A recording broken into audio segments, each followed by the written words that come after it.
Welcome to Looking at the Markets with David Modell. I want to talk about the MACD, the Moving Average Convergence Divergence Indicator. It's very popular, but it lets a lot of people down if they use it by itself.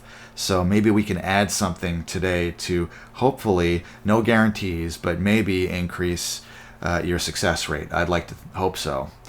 And I'm using TradingView.com right now, 5-minute candlesticks for Apple stock, but what I'll be talking about today could be applied to pretty much any time frame: 1-minute candles, 2-minute, 5-minute, hourly, daily, whatever it is. All right, because these indicators have a tendency to adjust to the time frame that you're using.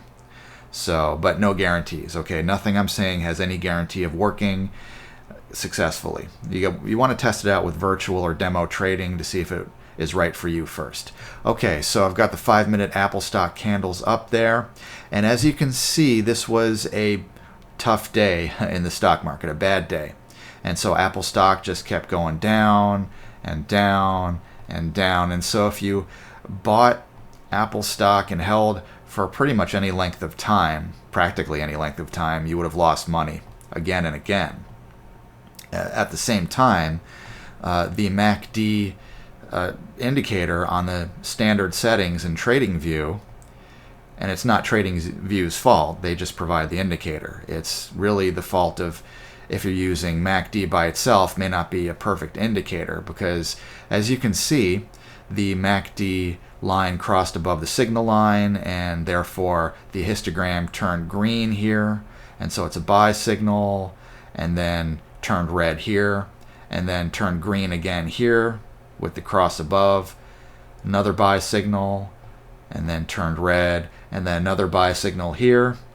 The histogram turned green, cross above with the MACD line going above the signal line. So you have 3 buy signals here in a single trading session.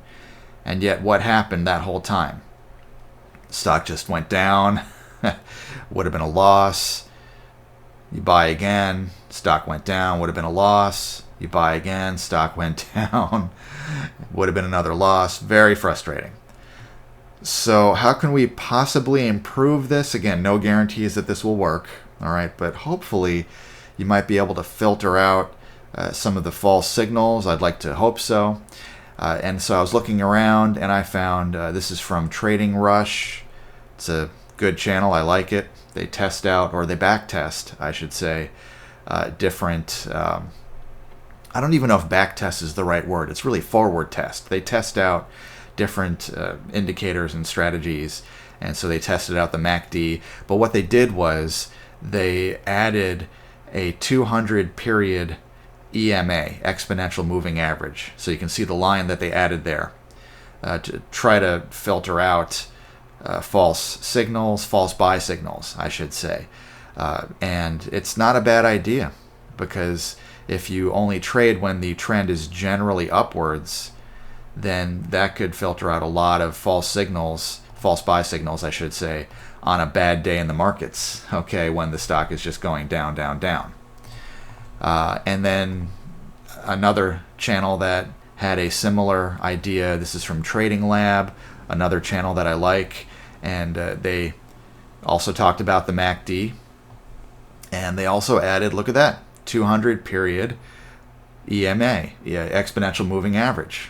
So I don't think it's a coincidence that these good channels are trying this out with the filter of only take trades on the long side if the candles are above that line. And here it is again, when the candles are above, closing above that 200 EMA line, then you can take the long trades.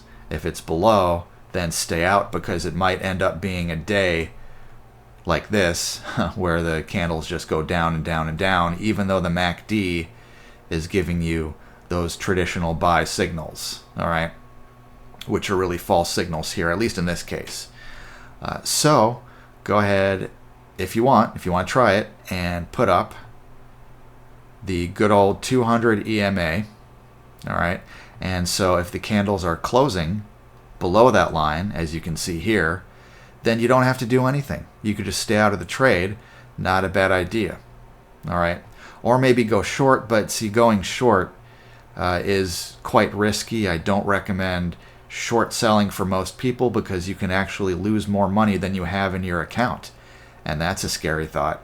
So, if you're a long only trader, which I recommend, especially for beginners, most of the time, there are exceptions always, right, to every rule that I mentioned, then this would have been a good day just to stay out and just do other things. Or you don't have to take a trade at all on a day where the markets are crashing and Apple stock is crashing, and even though the MACD is telling you to buy, maybe you don't have to do it because the candles are closing below that line. So if you put that filter up there, you may be able to take fewer trades, and that could be a very good thing. All right, I hope this was helpful to you, and I recommend checking out other channels in addition to my channel. I want you to have a wider perspective on different ideas, but then you could always come back here and then I could tell you what I think, and then you make your own decision in the end, because just because somebody in a YouTube video tells you something doesn't always mean that it's true or right for you. So I want to thank you for watching and for listening. I will talk to you again very soon.